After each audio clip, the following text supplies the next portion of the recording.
দোয়া কুনুত পারেন না বলে যারা ভয়েতে বেতের নামাজই পড়েন না, তারা শুনেন তিনটা কাজ আপনার জন্য রয়েছে।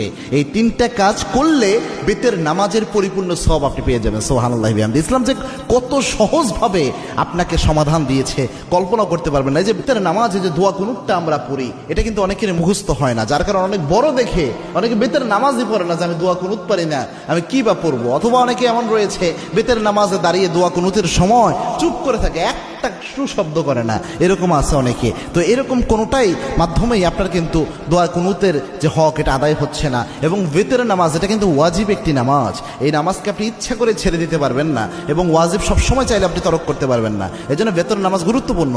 এবং কি আল্লাহর হাবিব সাল্লাল্লাহু আলাইহি ওয়াসাল্লাম বলতেন, ইন্নাল্লাহা বিতরুন ইউহিব্বুল বিতরা, আল্লাহ রাব্বুল আলামিন নিজে বেজরকে আল্লাহ রাব্বুল আলামিন নিজে ভালোবাসেন। সুবহানাল্লাহ। এবং আল্লাহর হাবিব সাল্লাল্লাহু আলাইহি ওয়াসাল্লাম সফর অবস্থায়ও প্রায় সময় চেষ্টা করতেন বেতের নামাজ যেন ছুটে না যায়। আল্লাহু আকবার। এই জন্য বেতের নামাজ মা বোন যারা রয়েছেন, বিশেষ করে আমার যুবক বাবা ভাইয়েরা যারা রয়েছেন এবং আমার বাবাজিরা যারা রয়েছেন, বেতের নামাজে আপনি দোয়া কুনুত পারছেন না, আপনি কি করবেন?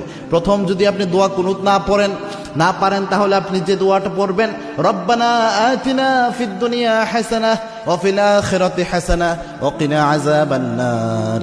এই যে আয়াতের একটা অংশ, একটা দোয়া আল্লাহ রাব্বুল আলামিন দিয়েছেন, এই দোয়াটা আপনি প্রথম পড়ার চেষ্টা করবেন। বেতের যে সময়টা এই দোয়া পড়বেন, রব্বানা আতিনা ফিদ দুনিয়া হাসানাহ ওয়া ফিল আখিরাতি হাসানাহ ওয়া কিনা আযাবান নার। এটা পারলেন না ধরেন আপনি, তখন আপনি কি পড়বেন? আল্লাহুম্মা গফিরলি, আল্লাহুম্মা গফিরলি, আল্লাহুম্মা গফিরলি।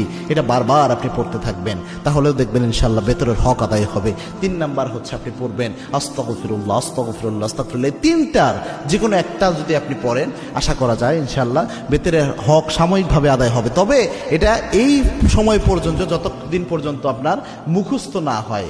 আপনি চেষ্টা করতেছেন মুখস্থ করার জন্য, পাশাপাশি এটা দিয়ে চালায়া যাবেন, এটা আপনি সারা জীবন করবেন, এটা কিন্তু হবে না। দুনিয়ার সব আপনি মুখস্থ করতে পারেন, মাথায় রাখতে পারেন, আর যেটা মৌলিক একটা বিষয় ইসলামের, এটা মাথায় রাখতে পারবেন না, এটা কিন্তু হতে পারে না। এই জন্য চেষ্টা করবেন যত দ্রুত সম্ভব কয়েকদিন রিডিং পড়েন, রাতের বেলায় ঘুমানোর আগে দোয়া কুনুতটা রিডিং পড়েন, দেখবেন ইনশাআল্লাহ আস্তে আস্তে মুখস্থ হয়ে যাবে। আল্লাহ রাব্বুল আলামিন আমাদের আমল করার তৌফিক দান করুন। আল্লাহুম্মা আমিন।